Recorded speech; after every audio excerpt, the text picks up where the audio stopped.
Dans cette vidéo, on va voir ensemble comment ta posture peut te permettre de vivre confortablement de ton activité. Pas de hack, pas de recettes miracles, magiques, de méthodes à appliquer, duplicables, copiables, partagées ici. Je suis juste là pour renforcer ton personal brand et respecter ta zone de génie afin de donner le ton qui te permette de décider du sens de rotation qui soit fertile pour toi et ton activité.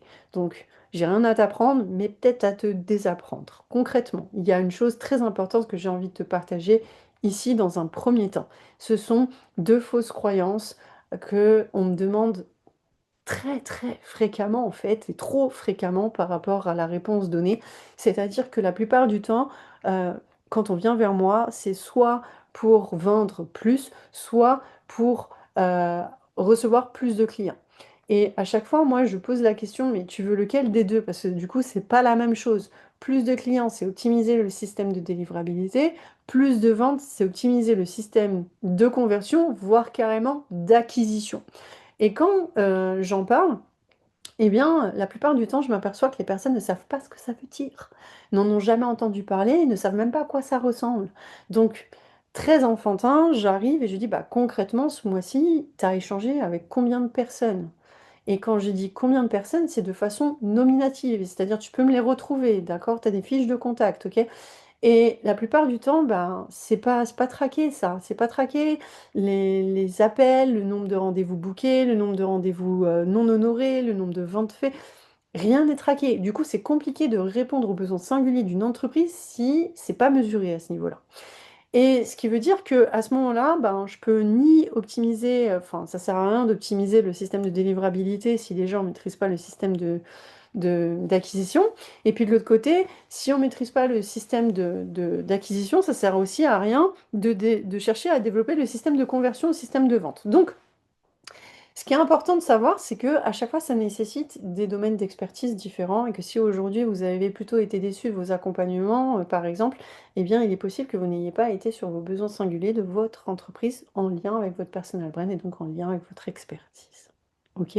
Ça, c'est la première des choses que je voulais partager avec vous. Maintenant, que vous en soyez conscient ou non, dans tous les cas, vous avez dû vous retrouver dans l'une des 3 situations suivantes. La première, manque de cash, le cash qui ne rentre pas. C'est-à-dire que soit, vous avez mis en place des moyens de flexibles d'être rémunérés, mais ça n'a pas été respecté, honoré, des personnes ont arrêté en cours de route ou ont considéré que c'était trop cher.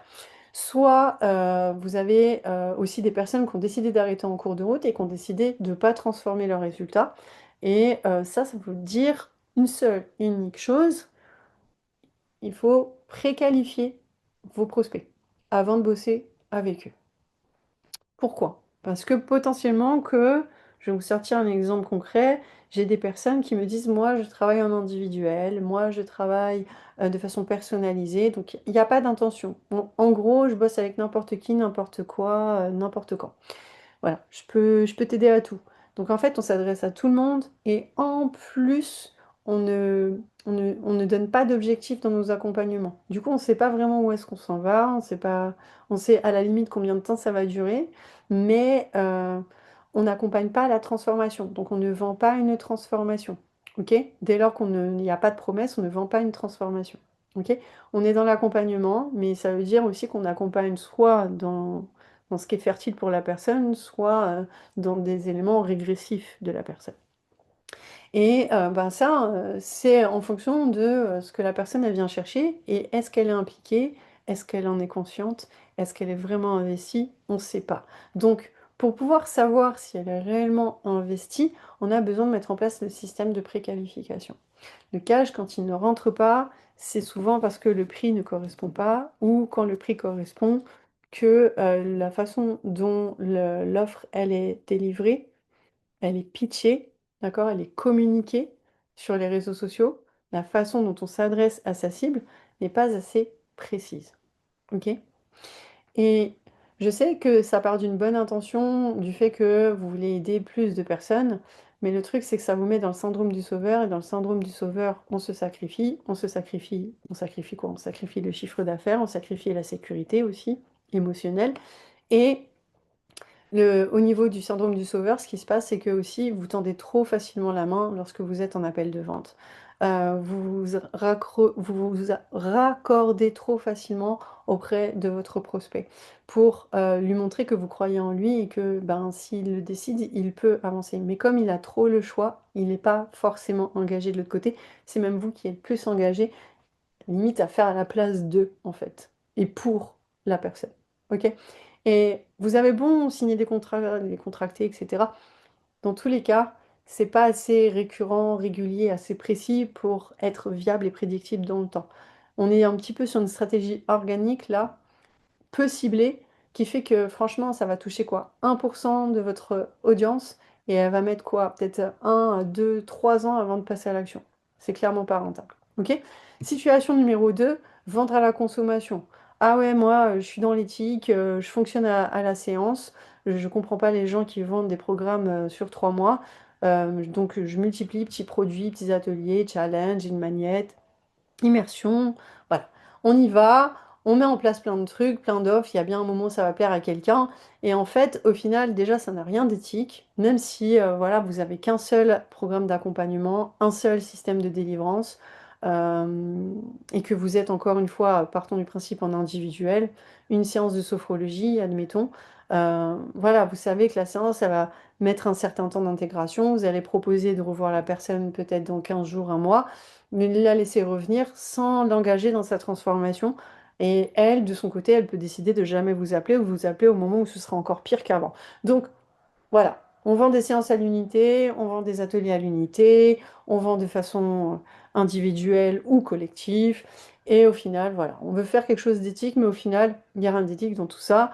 Ça démontre juste une vérité qui touche tous les êtres humains, c'est la peur de s'engager, la peur de ne pas avoir assez de temps, pas assez d'argent pour pouvoir aller au bout de la transformation de son client, le doute de leur légitimité. Du coup, ils veulent d'abord leur faire goûter un premier atelier avec nous avant de vendre l'offre haut de gamme, etc. Mais finalement, bah, les personnes, comme c'était des touristes, ne sont pas engagées. Vous avez des personnes qui ont saisi l'occasion parce que voilà, c'était pas cher, les portes allaient fermer. Elles se sont dit qu'elles allaient en avoir besoin un jour, donc par sécurité, elles ont payé parce qu'elles avaient l'argent. Ou encore, elles se sont enregistrées parce que vous étiez moins cher qu'un autre concurrent et se sont dit, mais c'est ça, ça va m'aider à faire ça, ça, ça. Mais en fait, au final, c'est pas forcément ce qui lui permet d'aller au bout de la transformation parce qu'il y a quand même des objections, des obstacles. Bref. On est à la recherche de validation, on attend la transformation de notre audience, on attend de développer un business au regard et aux yeux et à l'estime et à la valeur qu'accorde notre audience. Je ne sais pas si vous arrivez à voir le truc, mais concrètement, ce n'est pas votre business, c'est le business d'un peu tout le monde au final. Donc là, encore une fois, ce qui va se passer, c'est quelque chose d'encore plus pénible que le premier, parce que dans le premier, c'est l'argent, ça vient toucher un petit peu l'ego, on va dire. Là, on vient de toucher quand même le corps physique, c'est-à-dire que vous êtes peut-être démené à délivrer, à créer le challenge. Voilà, vous avez délivré beaucoup de temps, beaucoup d'énergie pour pouvoir lui donner vie. Vous avez même peut-être fait des ads derrière. Donc voilà, physiquement, vous êtes impliqué. Et derrière, ben voilà, vous attendiez la compensation financière. Sauf que concrètement, ce qui se passe, c'est que votre cerveau, il a enregistré trop de lancements, trop de travail pour trop peu de résultats en fait. Concrètement, le système d'acquisition, la vitesse de rotation, la vitesse à laquelle vous convertissez, ça correspond pas du tout. Et le truc, c'est que là, dans votre champ émotionnel, ce qui s'ancre, c'est la posture de l'imposteur. Ok? Donc c'est pas un manque de compétences en soi, de base, d'accord? Même si ça peut prétendre ce que ça peut faire croire c'est un manque d'autorité et de structure. Problème numéro 3, c'est mon préféré, celui-là, c'est le syndrome de je peux tout faire tout seul. Ouais, je peux tout faire seul. Je vais faire ça, je vais trouver la solution. C'est juste une question de temps. Tu l'as dit, la réponse, elle est en moi, Katia. Donc on teste, on bricole, on change des trucs et tout ça. Et on revoit son système de délivrance, mais au final, on continue de nager dans un brouillard où il n'y a pas de mesure, où il n'y a rien qui est mesuré vraiment, rien de probant. Et au final, on s'ancre le fait émotionnellement que ça va pas du tout. On commence à tourner en rond, à revoir tout ce qu'on sait, tout ce qui... On peut même s'auto-convaincre que finalement, c'est même pas notre faute, c'est la faute des autres. Vous voyez? Les gens ne croient pas en eux. Voilà. Quand on commence à dire ça vient des autres, c'est à cause de l'algorithme. Voilà. C'est le syndrome de l'expert. Vous êtes dedans. Parce que concrètement, en vous, vous avez tout donné. Il y a un truc, c'est que c'est ça le problème. Vous avez donné. C'est recevoir, recevoir dont vous avez réellement besoin. Ok? Donc, le piège du faux expert, au final, c'est de commencer à tourner dans des métaphores, de trouver une raison à tout, d'expliquer des choses culpabilisantes, et des choses qui sont de moins en moins concrètes, en plus, pour le coup, et qui sont de plus en plus dans l'émotionnel, le sentiment de trahison qui commence à s'activer, la blessure qui est là, et cette impatience où on voit la contorsion entre la vision, donc les attentes, et de l'autre côté, la situation dans laquelle vous vous trouvez vraiment, qui vous échappe totalement en fait. Traduction, si tu te reconnais dans une ou plusieurs de ces situations, écoute attentivement ce qui va suivre, ça pourrait changer ton parcours entrepreneurial. C'est ce qui s'est passé avec Sandrine B qui galérait à connecter avec son avatar. Elle galérait parce qu'elle avait diabolisé en fait son énergie masculine. Elle était restée cristallisée et il fallait qu'on prenne le temps de réaccueillir cette énergie-là, de faire le deuil de cette énergie-là et de voir comment elle pouvait trouver sa place dans son système de conversion parce qu'effectivement, elle avait aucun mal à implémenter la méthode Colibri. Elle bouquait des rendez-vous, elle avait des appels. Voilà, tout était là pour qu'elle vende, mais elle me disait, ce n'est pas mon client idéal, ce n'est pas avec eux que j'ai envie de bosser, ce n'est pas pour ça que je me suis lancée dans l'entrepreneuriat. Et on a repris du coup la racine de son énergie, d'où venait ce mouvement-là. Et effectivement, on a pu reconnaître son avatar et depuis, aucun mal à connecter davantage avec, ça va même plus vite.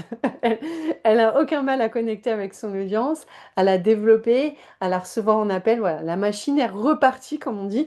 Sandrine R, qui limitait ses ventes par peur de son énergie féminine. Alors là, pareil, il a fallu qu'on aille voir dans son transgénérationnel la promesse qu'elle s'était faite, qui l'empêchait littéralement d'investir son énergie féminine, de s'autoriser en fait à poser une structure et un cadre dans son entreprise, et à se sentir légitime de le faire, sans ce sentiment de culpabilité qui venait tout le temps en fait l'empêcher d'amplifier son mouvement qui était déjà en demande, qui était déjà présent, qui était déjà dans son environnement.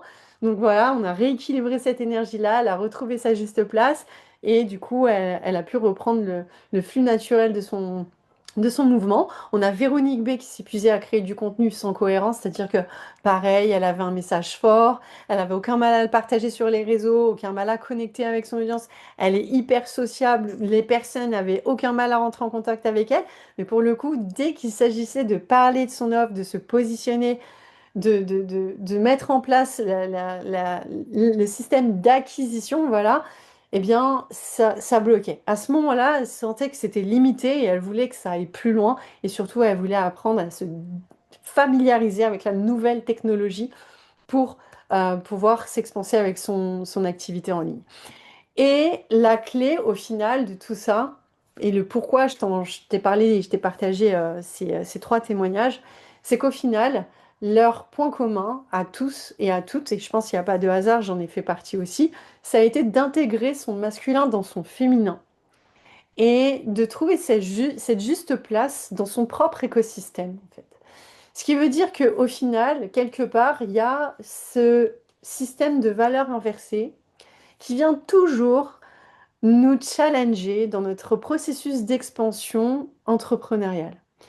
Donc, si aujourd'hui, tu vois que ce qui te limite, c'est de faire à la place de tes clients, c'est de faire pour tes clients, c'est de coacher gratuitement, ce qui va te libérer, c'est d'accompagner avec une structure, c'est de cadrer vers une transformation et ça va être surtout de te mettre en position de recevoir avant de donner. Ça va être vraiment ton challenge si aujourd'hui ton objectif, c'est d'attirer ton avatar et c'est de le convertir dans ton système avant même de bosser avec lui, de collaborer avec lui. Ok. Parce que ce n'est pas en donnant que tu crées plus de valeur. Ça, c'est vraiment le parcours entrepreneurial, c'est ce qui m'a appris. C'est en cadrant avec une justesse envers nous-mêmes que le reste suit. Exemple concret. Il y a 6 mois, imaginons, tu étais préparatrice de commandes. Et à force de faire, de donner, corps et âme, dans ta mission, dans la vision de l'entreprise, tu sombres dans la dépression. C'est une maladie, on est d'accord? Et dans ce processus, Ce qui t'a aidé, c'est pas des anxiolytiques, c'est pas d'aller chez le médecin, c'est pas de te mettre en arrêt maladie, ça a été de trouver une méthode naturelle, admettons les huiles essentielles en olfactif, qu'aujourd'hui tu veux partager à un plus grand nombre. Ta plus grosse erreur ici, ce serait de vouloir aider tout le monde avec ça. Ta plus grosse erreur ici, ce serait de vouloir devenir consultante en huile essentielle. Ta plus grosse erreur ici serait de diminuer l'expérience que tu as vécue de façon olfactive à un outil qui sont les huiles essentielles. Parce qu'en réalité, c'est pas sur les huiles essentielles que ton attention doit se focuser, c'est sur ton client idéal. Et ton client idéal, c'est la personne que tu étais il y a 6 mois. Et si il y a 6 mois, tu étais préparatrice de commandes, même si tu t'es formée entre-temps, tu n'es pas thérapeute antidépression. Tu n'es pas consultante en huile essentielle olfactive, ni même consultante en huile essentielle antidépressive. Ok. Tu es consultante ou coach pour préparateurs de commandes qui souffrent d'un manque de reconnaissance ou épuisés par la logistique. Ce focus précis te permet de créer plus de légitimité, de clarté, de rentabilité. Pourquoi? Parce que plus c'est précis, plus c'est facile de se reconnaître. Plus c'est précis, plus c'est facile de prendre une décision. Plus c'est précis, plus c'est facile de rester attentif à ce que tu dis. On est touché, on va t'écouter. Ah, c'est moi. Je suis préparatrice de commandes. Ah, c'est moi. Je suis préparatrice de commandes en dépression. Ok? Dites-vous bien que les personnes qui souffrent sont des personnes qui ont sursollicité leur attention dans un domaine de leur vie qui leur a coûté leur paix antérieure. Donc, vous voulez leur attention aller dans ce domaine de vie qui leur a coûté leur paix intérieure, en fait. Il est là, votre avatar. Et c'est de cette façon-là que vous allez pouvoir user de votre pouvoir, de votre personal brand. Au final, on vous invite à engager le système de valeur inversé. Ce n'est plus vous qui êtes dans cette situation, c'est l'autre. Ce n'est plus vous que vous voulez aider, c'est l'autre. Mais sous quelles conditions, c'est à vous de le décider. Pourquoi? Pour protéger votre vision. Donc, sans finalement vous mettre à mal financièrement, temporellement, physiquement. Donc, sans passer par les 3 premières erreurs que je vous ai partagées quand on attend de vendre plus ou d'avoir plus de clients. Parce qu'en réalité, le sens de rotation de votre business et donc la façon dont vous allez décider de recruter quelque part, de collaborer avec vos clients, va dépendre de votre personal brand, va dépendre de votre posture, va dépendre de votre capacité à les recevoir avec un cadre et une structure. En tombant dans les 3 premières erreurs, vous vous adressez à des victimes, des personnes qui se sentent impuissantes, dans lesquelles vous les confortez dans ce sentiment d'impuissance. Vous n'exigez pas d'eux une transformation et qui ne sont pas en demande en plus. C'est ça qui sabote vos ventes, c'est ça qui sabote les résultats de vos clients, c'est ça qui sabote le fait que vous pensez avoir un problème ou ne pas être prêt à développer votre business. Pas aller plus loin, pas miser sur vous. Pourtant, c'est la première des choses à faire. Un cadre, une structure, vous pouvez identifier les besoins singuliers de votre entreprise. Votre client idéal vous reconnaît. Vos prix ne paraissent plus élevés. D'accord? Et vous n'êtes pas en train de lutter contre des obstacles, des objections. Juste vous accompagner au leadership. tout comme vous aimeriez que vous aussi on vous accompagne dans votre leadership d'ailleurs. C'est le travail de fond qu'on fait avec mes clients, concrètement. On commence par une session immersive, je l'ai appelée le warm-up, justement pour définir ce sens de rotation, reconnaître l'avatar, faire le deuil de son énergie masculine blessée, voir comment est-ce qu'on va en prendre soin et reprendre la main pour le développer dans son propre business model, avant même de construire le pitch, le storytelling ou la stratégie éditoriale. Et donc avant même de vous retrouver en appel avec vos prospects, on va les préqualifier. Vous allez les préqualifier de par votre posture qui sera développée. C'est ce qu'on fait dès le début. Pourquoi c'est essentiel? Et pourquoi j'ai décidé de faire cette vidéo? Je vais vous le dire. J'ai des clients qui ont investi dans des community managers. Et comme je le dis, un community manager, bah, ça peut t'aider à être visible, mais pas à reconnaître ta posture intérieure. J'ai des clients qui ont voulu investir, qui ont investi dans des setters, des setteuses. Et comme j'aime bien le dire, ça peut t'aider à remplir ton agenda, mais pas forcément à te mettre en contact avec les bonnes personnes. Donc si c'est pour passer ta journée en appel avec des personnes qui ne sont pas du tout en demande, crois-moi, tu auras un fort sentiment de perdre ton temps. Et puis derrière, ça va aussi saboter ton mindset, et ça va te rendre juste impatient. Pareil pour le closer. Il peut t'aider à vendre, mais à quel prix? Tu vas te retrouver avec qui dans ton système de délivrabilité? Et donc ça va être quoi ton expérience entrepreneuriale?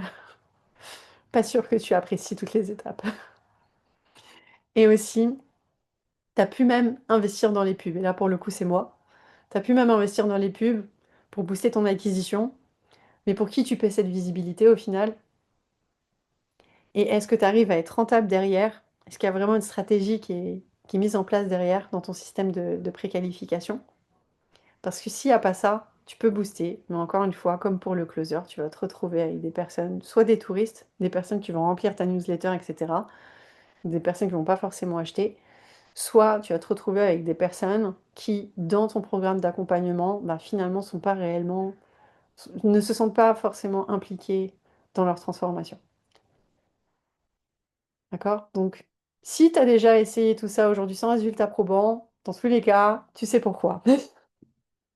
La prochaine étape pour toi, ça va être si tu considères que ce que je viens de te partager t'a apporté de la valeur et t'a apporté de la justesse par rapport à ce que tu vis aujourd'hui et potentiellement des réflexions, des moyens de réflexion de ce que tu veux et peux mettre en place pour optimiser et valoriser ta posture de leader visionnaire. Concrètement, je t'invite à suivre les étapes sous cette vidéo et on se retrouve très très vite de l'autre côté.